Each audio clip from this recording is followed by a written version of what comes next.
So let me start by saying welcome and thank you so much for taking time to chat. Yeah, I don't know. I've met you, what was it, a year ago, a year and a half ago? Yeah. And Feels like yeah, it's been longer, but that's it probably feels like what I've it's known you been. I know, forever. it's great. Love your company, love your content, and it feels funny that I've waited this long to ask you to come and chat with me about some of the work that you do. Uh-huh. Interestingly enough, the work that you do that's called the work, but I will let you dive into that. Um, so yeah, we're gonna just do a preemptive.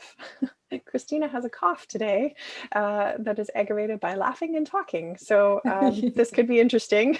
So Perfect timing. there may be some muting and some pauses that I'm sure we can edit out if we need to at the other end, if any of them get particularly long. But yeah, we are all about not being perfect, right? And that is a Yes, big part of our work. it So is true. yeah. Yeah. So how did you get into all of this? Give us a little bit of your history to Oh just my so people God. can Do understand a you. little history because Mini, the mini I version. tend to go into long history. So Okay. okay, this is always like a fun challenge. So mini history is just, experience a lot of um insecurity and fixation with my own body. So it's my own journey. Um, you know, just growing up, like never felt like just learned that thinness was good and that's how I should be. And I was always like in an average size body and but always felt like that was not good enough. So long story short, I decided, surprisingly, I managed to like avoid doing this in high school, which is crazy. Like, I think I was just too busy with stuff. But it was after university that I like went hard in wanting to lose weight. And I mean, I've always enjoyed being active. So it wasn't a big deal for me to just like keep exercising. Like, it was fun for me. But the focus was about weight loss. And I lost a bunch of weight and was able to like markedly see the difference in how people treated me. Like Mm-hmm. it was kind of shocking how much more attention I got, how like, I was single at the time. So guys all of a sudden were like flooding to me. And I was just like, that never happened to me growing up. I was just like, whoa, like what's going on? And it felt good. It felt great getting all this attention. And at the same time, it felt terrifying because I was like, oh my God, like I got to keep this now. Like I can't gain weight. Oh, So through that, through this whole time, I just was kind of on my own, do my own thing. I was really diving into more like spiritual development, personal growth, became a yoga teacher, got into like the whole wellness world. So then there was like that aspect to it as well. It's like, well, now I'm a yoga teacher. I've got to have a yoga body. I got to look the part. And got into the whole like diet side of it too, with the, like that sugar's the devil and like gluten's the devil and like so many things are the devil. And like thought I was being super healthy, following all of these things. But really the main driver was like, oh, I hope this helps me keep my weight down. Like it wasn't even really about health, let's be honest. Like it was mainly about my weight. it's about health as long as it lands in weight loss. But if the weight loss part isn't there, then no. That's right. So I kind of like went into this for a long time. And at this time I was doing like more deeper kind of personal development, spiritual work. So things started to like come together. Like I was doing more of this spiritual work, personal work. Found the Work of Byron Katie, which is a method of inquiring into our beliefs, into our stressful thinking. So that really opened up things for me. And then at that time, I had met my, now husband through the work, actually, surprisingly. And he moved in with me. And then all of a sudden it became really hard to keep this weight down because it was like taking up so much of my time. Like I had to exercise all the time. I was like vigilant about what I was eating. Like it was a borderline eating disorder. And I realized, oh, I couldn't really spend time with him or just have a casual, like, I don't know, come home from work and not be like yelling at him because dinner wasn't ready because I was starving and I didn't know that I was like starving, but I was. And it just became like, I was like, I can't do this anymore. Like it was disrupting our relationship. He actually told me later on that like he's not sure he would still be with me if I didn't stop dieting, because that's how much it caused a strain in our relationship. Wow. So yeah, like it was bad. It had taken over my life and I didn't know it because I was living on my own, doing my own thing. That was my life. And so, And to be fair, that kind of commitment to your health is praised and oh my supported, gosh, right? Like absolutely. it's not seen as problematic. That's right. You're Yeah. dedicated. You're so healthy. I was called the picture of health. Like somebody said that to me, so I'm getting like all this positive validation. And yet internally it was like, I mean, I was like crying multiple times a week because maybe I gained a pound, like it was brutal. Yeah. Meanwhile, like I was completely emotionally unhealthy. I got sick a lot. Like I got a lot of colds, but I just thought like, oh, you just get sick, right? So I decided, and I think that it was helpful to have the support of my husband. Like he was very supportive, but I kind of went cold turkey and stopped dieting. And then that was like a big roller coaster. Like it was it was highly emotional because I had to, I was gaining weight rapidly when I stopped because I was suppressed. My weight was suppressed. And all of the fears, all of the insecurities, losing that validation because the compliments stopped. Yeah. They did. That silence, eh? Yeah, the silence. And, realizing though, wanting to run back like during that time, like I think I did. I went back and dieted for like 4 days.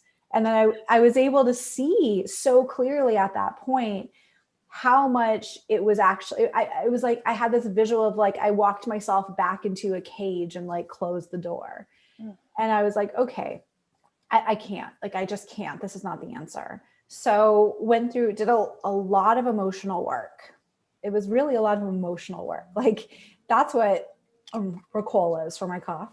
That's what this whole journey is really about. And I think so much comes up underneath the surface. When we're dieting, a lot of times, like people will say it's about health. Sometimes they really believe it and could think that it is, especially if like doctors are saying you need to lose weight.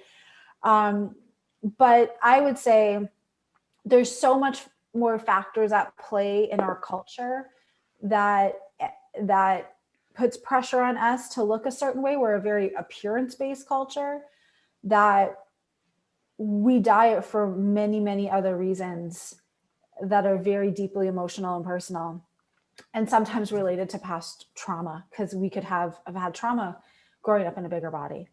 So all of this comes up underneath. And if we want to move forward and we want to stop dieting, we have to deal with that. And we have to look at that. So for some people, that might mean going to therapy. There might be some very deep stuff that comes up. For a lot of other people, it's seeking support from somebody who's been through it and knows it and has done the work. And that's what I do as a body acceptance coach. So using a lot of different tools to help people overcome what comes up and to move forward on this non-diet path. Basically, I just call it living life. And the Work of Byron Katie is a tool that I use that has been really effective and can be very profound for people who resonate with it, in helping us to question these beliefs that we've been conditioned with that we just think are fact. We don't even realize that there could be some other truths there. And so this process is about finding our own truth, not what we've been taught. I love that, because I think, I mean, I say that fairly regularly, just because I thought it doesn't make it true, and it doesn't even make it mine. We have just been, we just grew up with like just marinating in this, and it just seeped in. We didn't give it permission, but we didn't even know that we had a choice to not absorb it. And so here we are having to undo so much, and Yeah. And the first part is to even become aware. So like you said, it's like we don't even know, like we're born into a world. We see that this is what's happening. It's just the world. Like we just think, okay, this is how things are. And we don't realize that like this is a construct, like this is a construct, that a lot of things that we do as a culture and a lot of things that we believe are just completely made up. And we can actually choose to believe something else. And one of the ways, like one of the biggest ways in knowing if there's something that doesn't really resonate with us, if we're actually harboring a belief that's not true to us at our core, it causes us, I just say like offness. It causes us to feel bad. We feel contracted. We feel small. We feel confined. We feel this heaviness, this energetic heaviness, this weight being pulled down. When we end up, what I find the results of questioning these beliefs and finding our own truth is that it's like this opening, and it feels like a weight's been lifted off of our shoulders. And, that's the path and the process. So it's funny, like when we were talking earlier and I was talking about being scared about some things, it's like, that's a signal to me that I'm thinking some beliefs that actually might not be true for me. There was a couple things that popped up for me. I'm like busy scribbling notes as you're talking of, as you were describing when that offness, right? And I was speaking to a very good friend of mine today who's been feeling really off. And this year of COVID has been really hard on her. I mean, it's been hard on everyone, but like anyways, there's been some like really heavy stuff. And so she's falling into this pattern of giving herself a hard time for like, if I just move more and if I just eat more vegetables, and I would feel better and all these things would be better. And I'm like, please just breathe, because isn't that the solution, right? Like when we feel crummy, what we need is weight loss, and we're just so programmed to link feel crummy. It must be that I need to lose weight. And it's the easiest thing to control. Like it's something that we have control over. And that's a lot of what, dieting and weight loss brings us. It's this sense of control. It's a sense of purpose. It's like, I'm doing something. I have a goal. I'm going to accomplish it. Like that's what we can get fixated on. And it fulfills this sort of need or maybe unmet desire that we have. But the reality is that we get there or we don't, because a lot of times we may not, but we get there, and then what? You're just going to beat yourself up again if you can't keep going with it, or when the weight's is going to keep fighting to come back because that's what the body wants.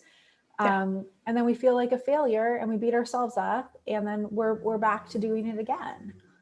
And it's the first thing we reach for, because it's 100%.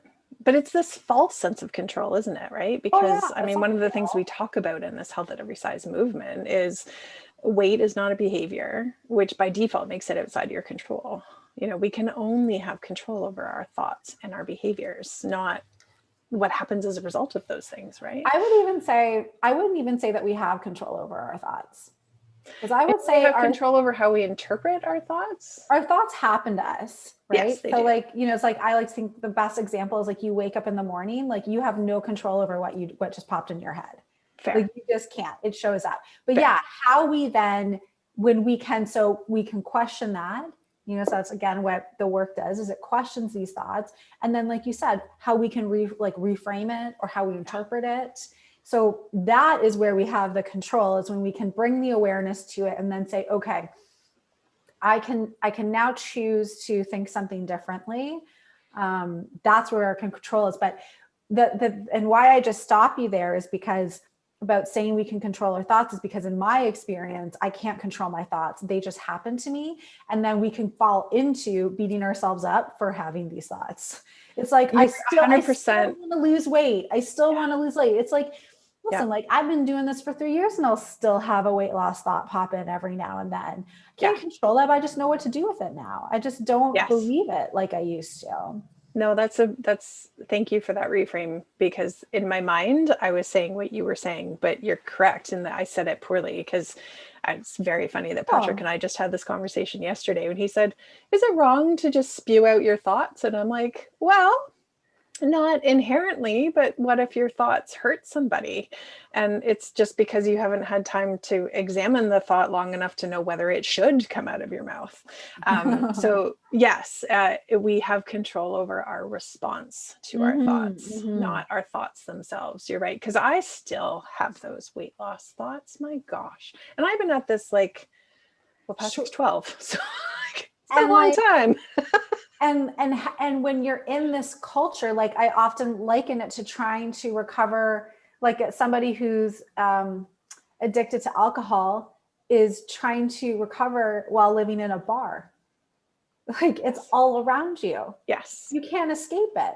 You can curate your social media feeds, which is awesome, but you can't stop your colleagues at work from commenting all the time about what they eat and their weight, like there's only so much that we can control. So we also then just have to keep doing that internal work, but it's tough. It's tough. This has been cemented in us for so long. Like it's a well-worn groove, but we are making progress. Like the more, I just always say like consistency, baby steps, consistency, baby steps. And then eventually it becomes less and less intense, or you notice it and you're just like, and you might feel a little sad, you might be like, it's like, oh, I'm not going to do that. And it's like, okay. And then we move on. Yeah. The intensity, it doesn't last as long as it used to when you're consistent with doing this kind of work. It's building that resiliency to be able to live in the bar. Yeah. And accept that reality that is, yes, let's please continue to work on the culture. Let's continue to advocate and hope that we can change things, especially for those growing up, right? Like these kids. And to me, though, the best way that we can change things is by changing ourselves. 100% agree. We are the culture, yes. Now that we're aware of it, we're not going to say the same things that had been said to us or around us when we grew up as kids. So we're already changing it for future generations. If we do send that email to that clothing company, it's like, hey, I'd really like you to use some plus size models here or people with different skin color. Like, we can do that. Whereas before, who was doing that? There might have been like one person doing that. Well, now there's, 20 people doing it. So we are making that change, but it's really about like building that resiliency within us to withstand those things outside of us that we cannot control. Like we cannot control people. We cannot control what they say. We can only control how we respond to them and then how we choose to interact with those people. But I mean, it's much easier. Like I really got to find this saying because it's like a great saying that always pops in my head. I've had it for years. It's just like one of these sayings of like, there's a monk and I don't know, they making leather shoes. Like this is like back in the day.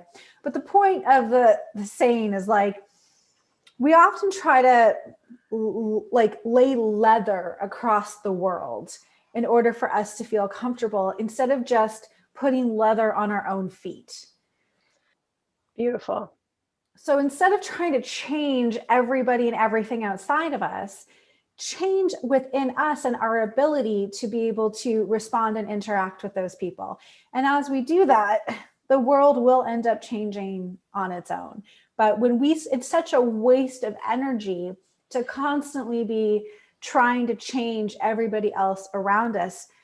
Especially in this diet culture too, when we're doing this work, it can be really frustrating to know it. And then other people in your family don't know it and they don't get it and your friends don't get it. And it can feel lonely, it can. So that's why following people on social media is important to feel connected. But just trying to remember, it's like, it wasn't that long ago that I believed it too. If I believed what they believed, I'd probably respond in the same way. So they just don't know yet. And we can plant seeds, but that's it. We can't force people to change and grow, but we can set boundaries and we can say what's okay with us and what's not. But when we can build our own strength and resiliency, I mean, then we're free. I love that. Yeah. Yeah. So I imagine that at least one person watching is thinking, okay, well, that's great, Kristina. But what about when I have a thought that I really think is true? And I don't want to think it's true because, you or Carrie or somebody has told me that, there's a challenge. How do you go through that process? What are the steps to saying, maybe this isn't true, but now what? So can you give me an example of like what might be a thought that somebody could have that they're like, this is true? I sure can. Yeah. One of the common thoughts that I get is, I know it's not all about weight and that weight doesn't equal health. And that's true to a point. To a point. Okay. Or like, of course, intuitive eating sounds brilliant and food permission. And, it's fine to eat the cookies to a point. And so then what would happen? What's the fear? Like once you go past that point, what's happening? Well, then it's not healthy anymore. Then all the things that they're saying are true. Yeah, I'm trying to think, because when we apply this, we want to get clear on kind of like a simple belief, sort of like. So the belief is that there is, what would the belief be? Gosh, I wish I had someone who believed this to like,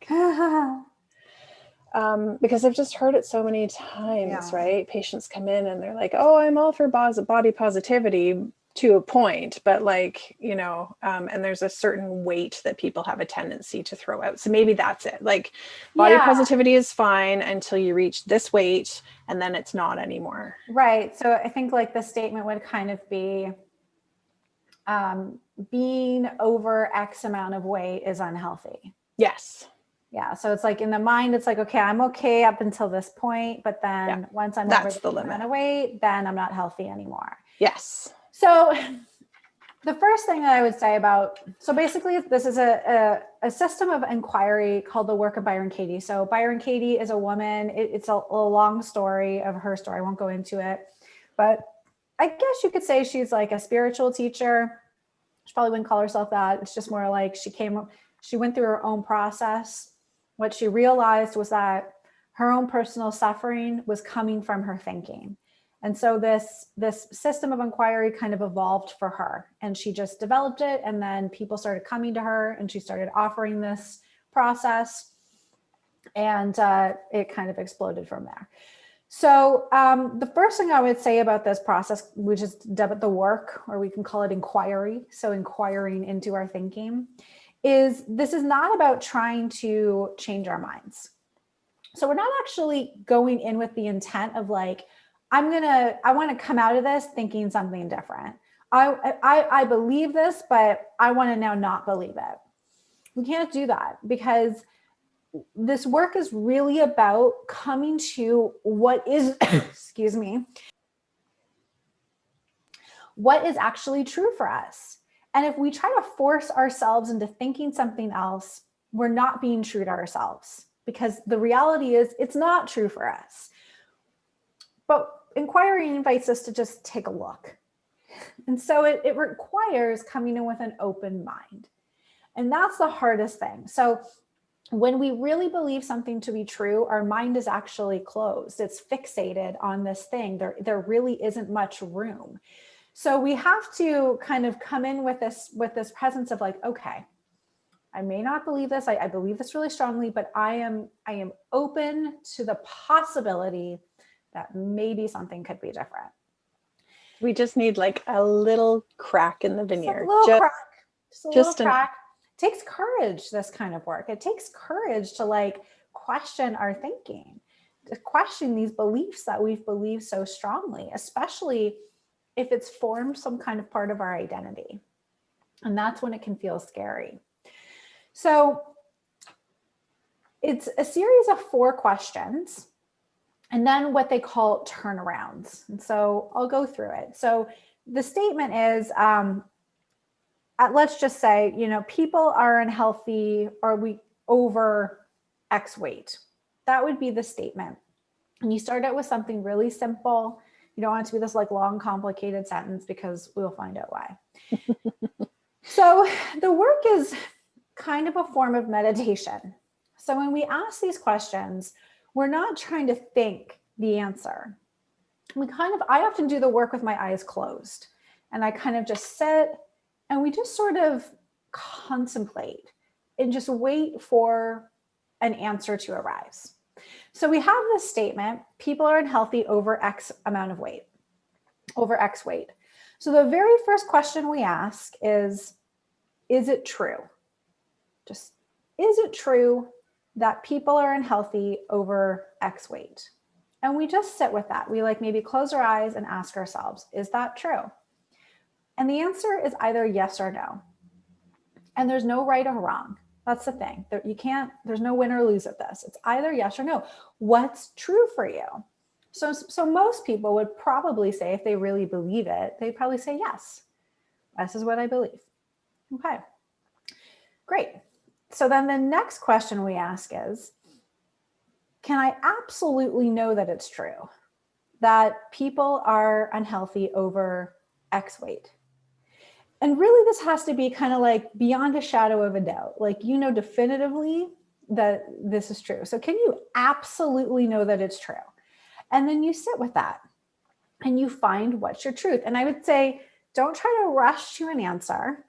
Give yourself some time. Sit with it. Maybe contemplate it. I know for myself, when I contemplate this question, I can't absolutely know that it's true. I'm thinking that there might be somebody who's over this weight in the world that's healthy. So my answer is no.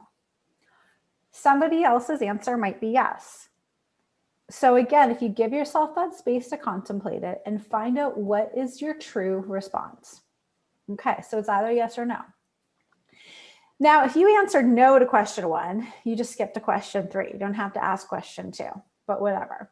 Here we are. So now the question 3 is, this is where we kind of reflect. We kind of think about it. So the question 3 is, how do I react?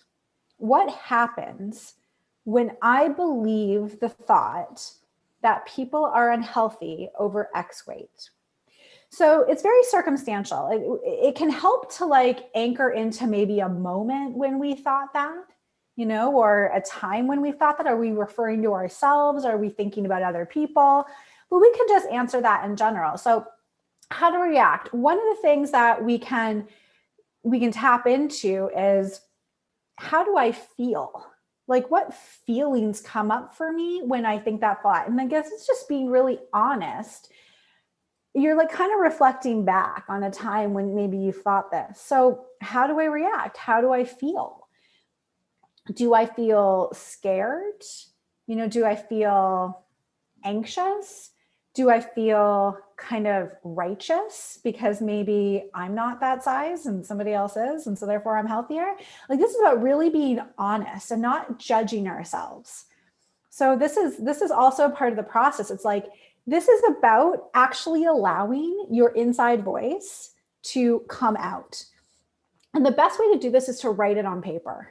So nobody else has to see it, but it doesn't do yourself any service to not be honest. So be honest. What are some of these thoughts that are going on? What's going on for you? How do you really react? How do I react? What happens when I believe the thought that people are unhealthy over X weight? Well, probably there'll be some images also coming into mind, right? We might remember maybe there was a family member that we had who was over this weight and had a lot of health complications. So it's well, I'm remembering so-and-so who had that. I look at other people who I think to be over this weight and I judge them. I assume that they're unhealthy. I have images of myself not managing my weight, going over this weight, and then being unhealthy. So I'm scared. I feel fearful. I see some images of the future of me living a very unhealthy life. How else do I react? What happens? How do I talk to myself? How do I treat myself when I think that? So it might be, I distrust myself. I don't trust that I don't trust my body. I don't trust that it would be healthy if I went over this weight. I maybe start to put myself down a little bit and kind of look at what I ate in the past, or if I'm not exercising enough, because I'm holding this image of me being unhealthy, and I beat myself up and I'm really strict with myself. I'm not kind to myself. Then it might be like, well, do you also notice how you treat other people? So that could be then, I judge other people who I deem to be over that weight. How do you talk to them? Are you somebody who tells them that they should lose weight? Do you deem them automatically unhealthy? So it's noticing like all of these different ways that I feel. Also, how does it feel in the body? And that's a big one. This really takes some stillness to notice. Do you feel like maybe a tightness in the stomach, or a bit of does your heart rate maybe start to increase because you're, again, like visioning this future of being unhealthy? Do you feel a bit tighter in the shoulders? Is your jaw maybe clenched? Like, notice how the body reacts. And that's all we're doing, is we're really just witnessing. How do I react? What happens? What's happening within me? What's happening in my thoughts? How am I treating myself? How am I treating other people?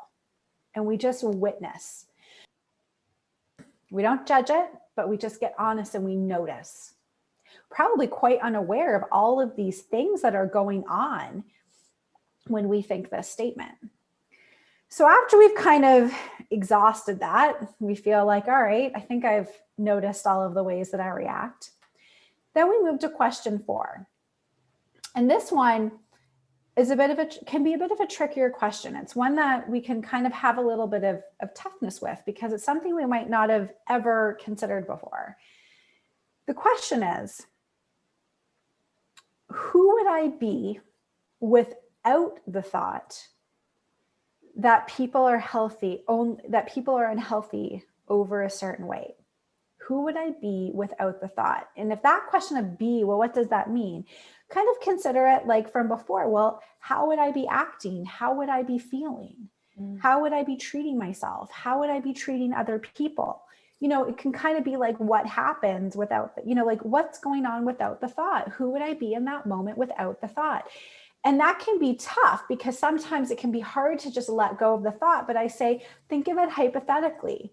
Imagine yourself in a moment where that thought never entered your brain. So you're still seeing people who are of that size. You're still with yourself. You're doing your anti-diet journey, but you didn't have that thought. What would be different? And this takes a lot of contemplation. This takes meditation. So this one is a big one, where I'm usually like sitting there closing my eyes and just kind of noticing. It's like, okay, if I didn't have that thought, I'm on this anti-diet journey, who would I be without that thought?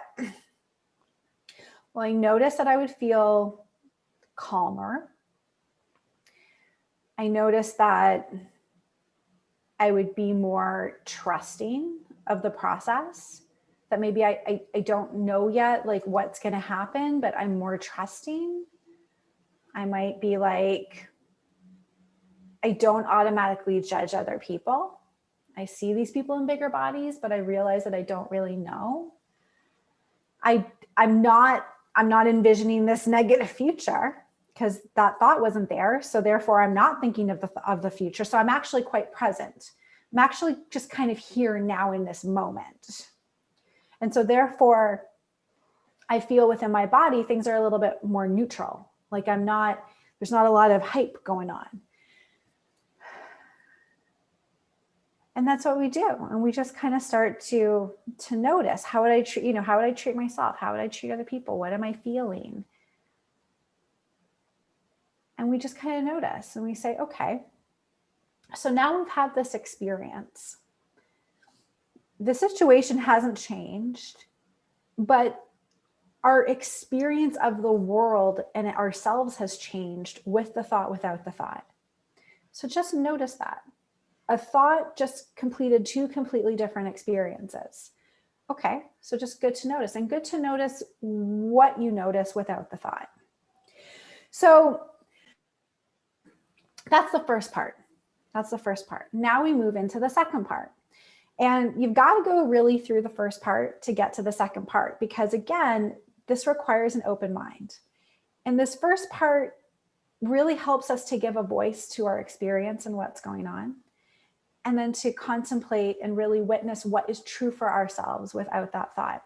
So this is what we call the turnarounds.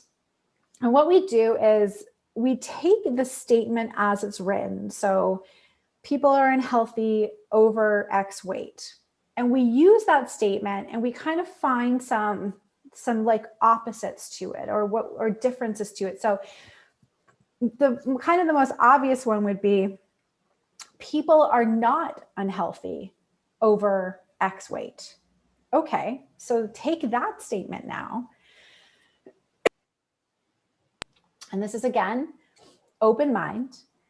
Try it on and contemplate it.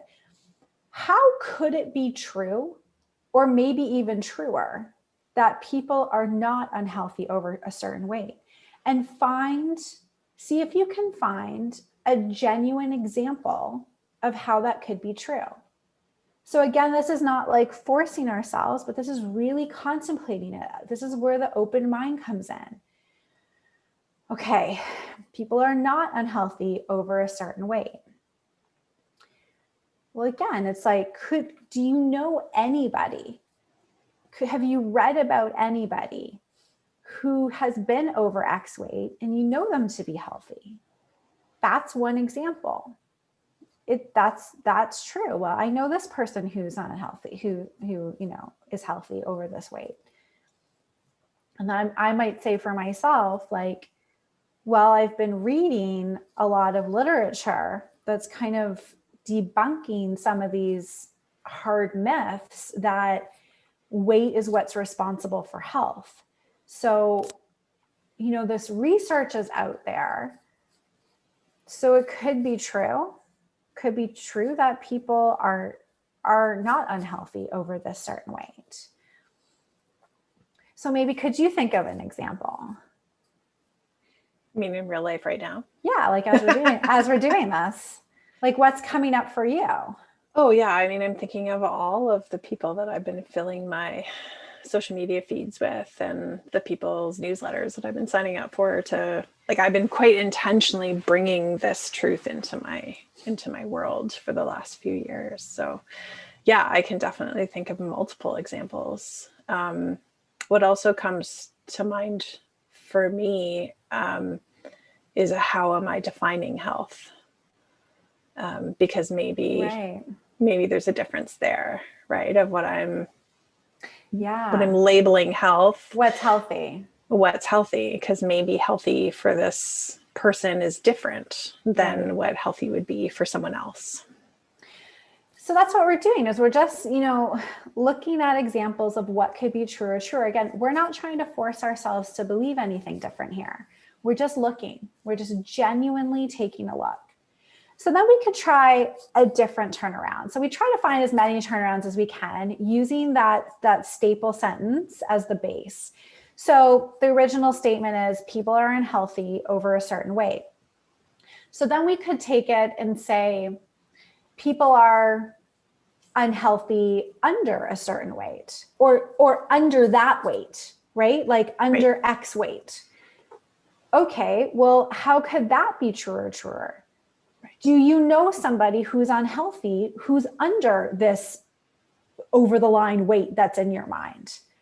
I mean, I can think of lots of people who are unhealthy, who are under this weight. Yeah, that feels like a no-brainer in my head, but that's a very obvious one for you. Yep. So what could be, another example? I could think of, that, again, when you're talking about like, what is health, so if I'm really, if I have to work so hard and have to be really fixated on my weight, my shape and size, what I'm eating, how I'm moving in order to remain under this weight, is that healthy? Is that actually healthy? So people are unhealthy under X weight. That could be another example. So it's again like also contemplating these examples. So it's we're kind of starting to put some cracks into this belief. Well, now I can't really, like, I have other examples of how people are unhealthy under this weight. And then we see if we can find any other turnarounds to it. And I'm just thinking, people are unhealthy over X weight.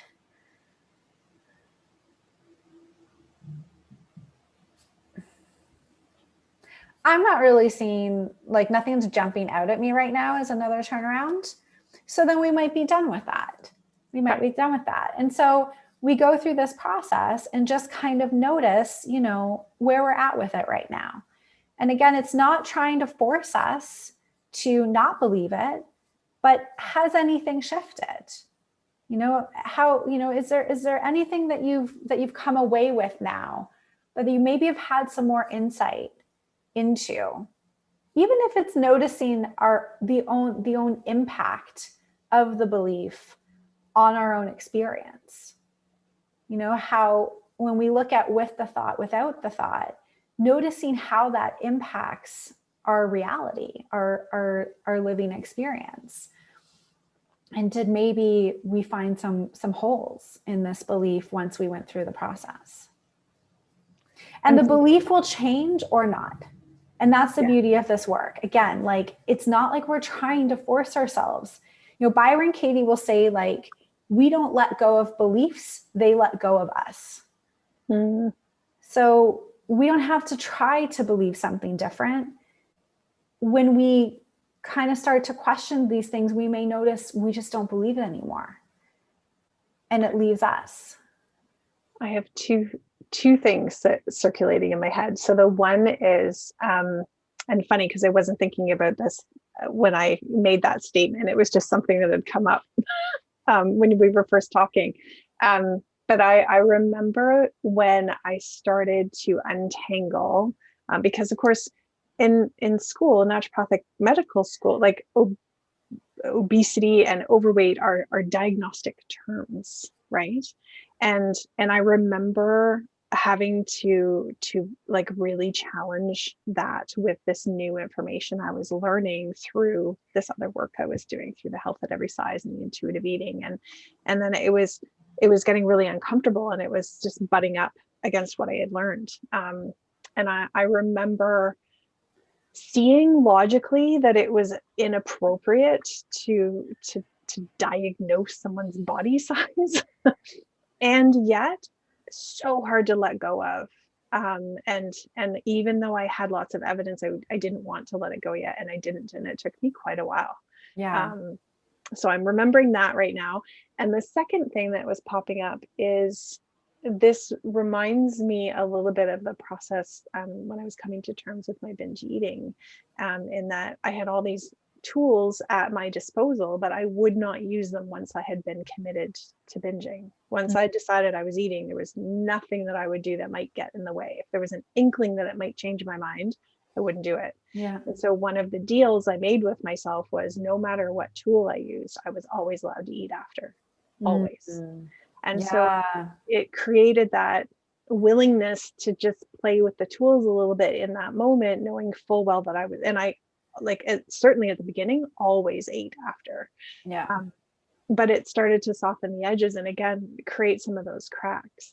Yeah. And now those are the tools I use all the time, sometimes unconsciously, because they're just part of my toolbox, right? Right. And so I think of this in that same way, right? Like, if I feel very attached to a thought, I'm not going to want to do this process if That's right. that That's right. it means I have to change my mind. Yes, that's right. Whereas knowing that I don't have to change my mind, that, I can have all the evidence suggesting that maybe this thought isn't true, but if I want to hold it, that's okay. Absolutely. Yeah, I like that. Absolutely. And that's why, that's why it said that it takes courage to do this work, because when we are really attached to a thought, when it gives us a sense of stability, especially if it's part of our identity, like to bring ourselves, like, I know when I do the work, there's times I come at it kind of like kicking, I'll just be like, and in fact, like when I'm doing the first question, sometimes, I'll catch myself saying like, is it absolutely true? And I'll be like, no, like I'll just be like, no, it's not absolutely true. And I still just go through with it, like really just bringing ourselves to it. But like you said, knowing that this isn't about trying to change our minds. It's just going, if we go through the process with an open, with a willingness to be open, then we might see what happens at the end. And guess what? If nothing changes, well, then you're at where you started. So no big deal. Yeah. Yeah. I like that. I wonder though, giving that permission, like for me, I'm like, oh yeah, it's just like the tools before binging. Like that's okay. Yeah, I can wrap my head around that. I wonder though, for people who their emotional intelligence is maybe not curated, they're not aware of the multitude of emotions and feelings that are circulating, because I don't know about you, but I certainly did not grow up knowing more than like what does Brene Brown call them, like the happy, sad, pissed off, right? It's pretty much like, and those are the emotions. Yeah. So for people who maybe haven't done that kind of work yet, that don't know how to identify with their feelings, how do those first few questions play out for them if they're new to this? So, yeah, it would really be more question 3 and another Ricola. Definitely. There's a couple things that I would say to that. So firstly, anybody who's like really new to the work and has a genuine interest in doing it, I would say explore it further and work with a facilitator of the work. So there's actually people who are trained in facilitating this process, and like this is what they do. So it can be really helpful in the beginning to work with somebody who can facilitate you in the process, who basically asks you the questions and you respond, and then they can help kind of maybe nudge and guide and give those prompting questions to help to pull it up. Otherwise, I know, so you can find how to do the work on thework.com, and it's all there for free. And I know they have some resources, so they have an emotions list. So you can go through and it will give you the base emotions, and you read through them and you start to ask like, well, am I feeling any of these? Like, is this more accurate? So sometimes it just takes practice, or like using an emotions wheel, they have those. Yep. So having that with you. And sometimes it just takes, like, if this is new and we haven't really dove into really what's going on with ourselves, well, we're not going to be good at it at the beginning. It's not going to come as easy to us. But when we do it more, just over time and with that practice, we'll start to get more connected, and we'll be paying attention where maybe before we weren't paying attention. So I think, working with a facilitator and using some of these supplementary tools can be helpful to get in touch with what we're really feeling and what's going on for ourselves. Love it. Yeah. And the only other note I'd made was, I can imagine for some people, because I know I don't go this in depth in transforming people's thoughts, but as I challenge people and encouraging them to journal or whatever, and they journaling triggers them, because then they feel shame and judgment about the thoughts that they're having. Mm-hmm. And so then it just like stirs the pot, so to speak. And so how do you address that for people who are like, they really have a hard time being with their thoughts because they're really judgmental about their thoughts? So I'll notice what else they're believing about their thoughts. So I'll then say, okay, let's question. It's shameful for me to have this thought. Is that true? Can I absolutely know it's true? I mean, these are just, like Byron Katie will call that, we have what's called underlying beliefs. So there's usually beliefs underneath that are kind of supporting this one that we're looking at on the top. So we really start to dig into it, and it's just sometimes having, I like I said, I don't use this tool with all of my clients. I might try it out and it may not work. It may not land. Byron Katie has her first book that really goes into depth with this called Loving What Is. And I bought that book and I couldn't even get through the first chapter. I was just like, meh. And I put it on my shelf.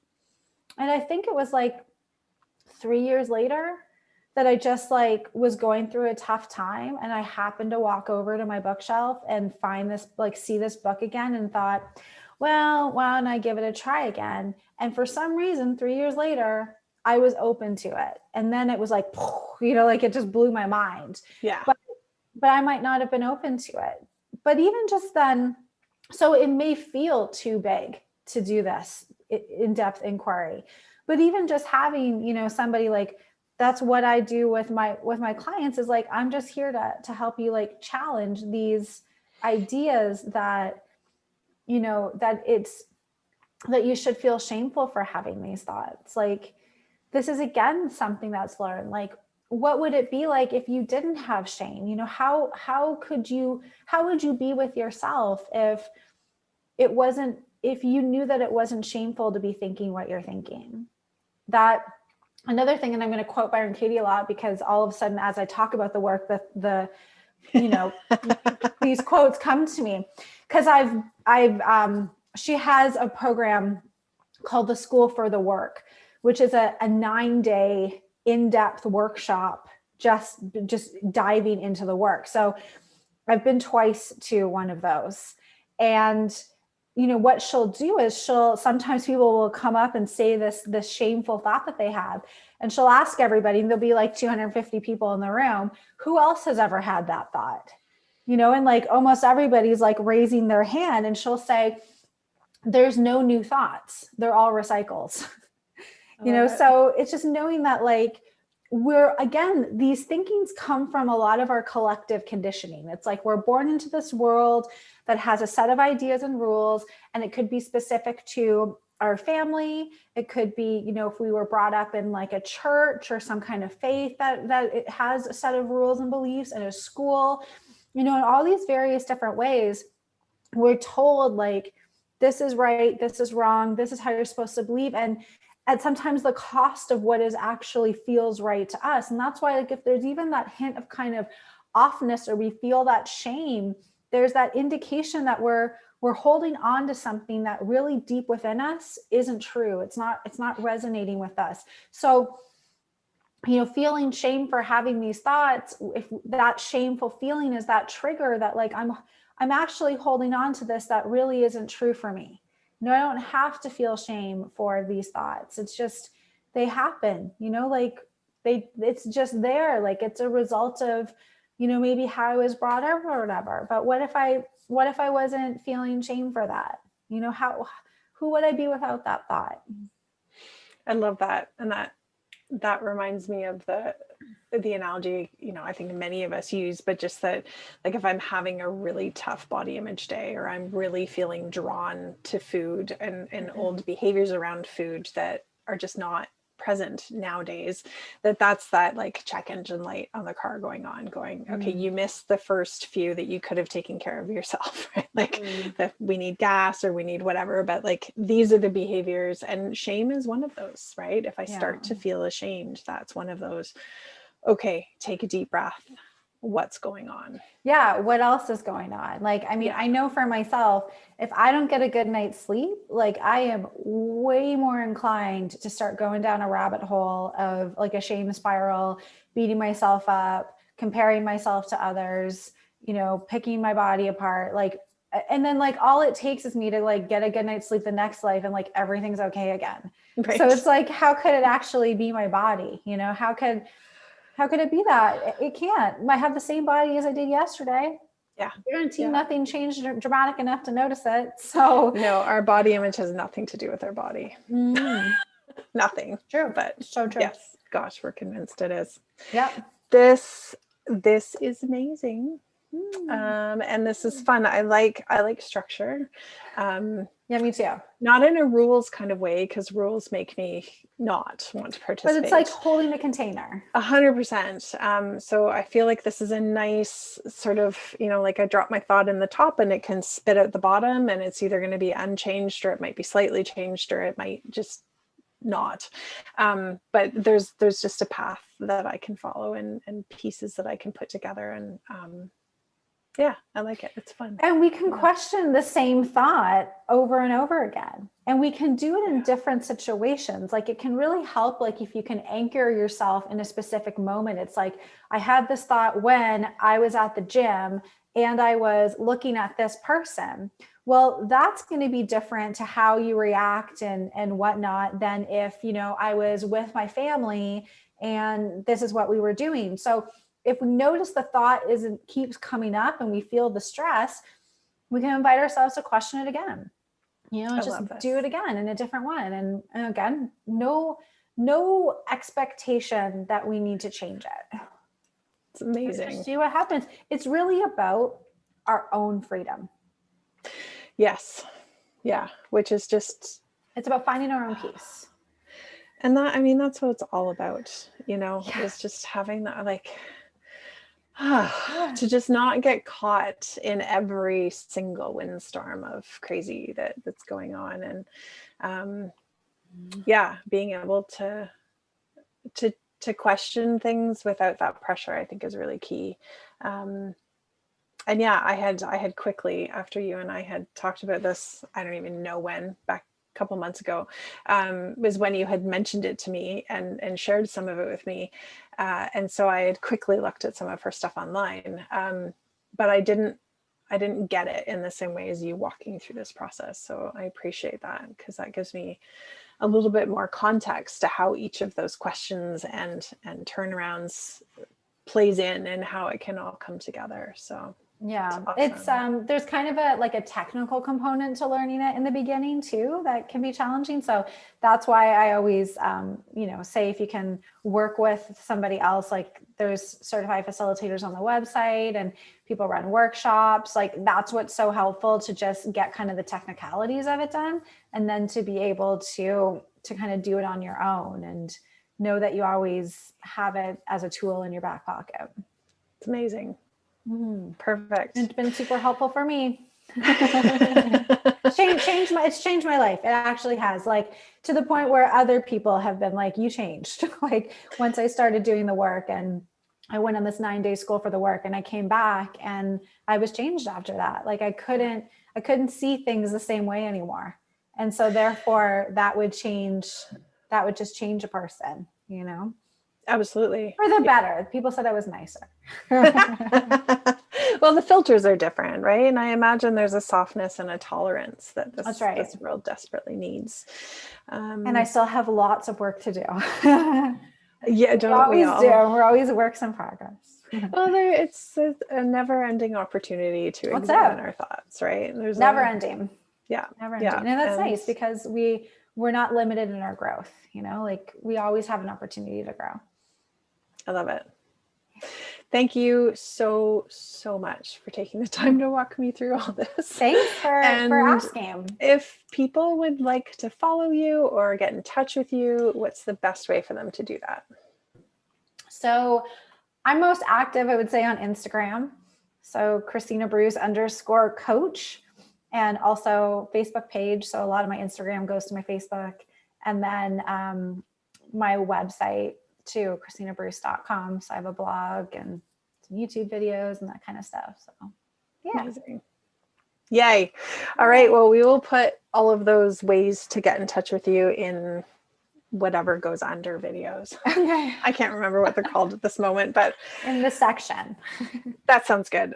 In the details, in the description. Yeah, the details. That sounds better. There you go. So we'll drop all that in there, and I'm going to post this obviously on social, and people can tag you if they want to be in touch or whatever and Awesome. figure it out. Amazing.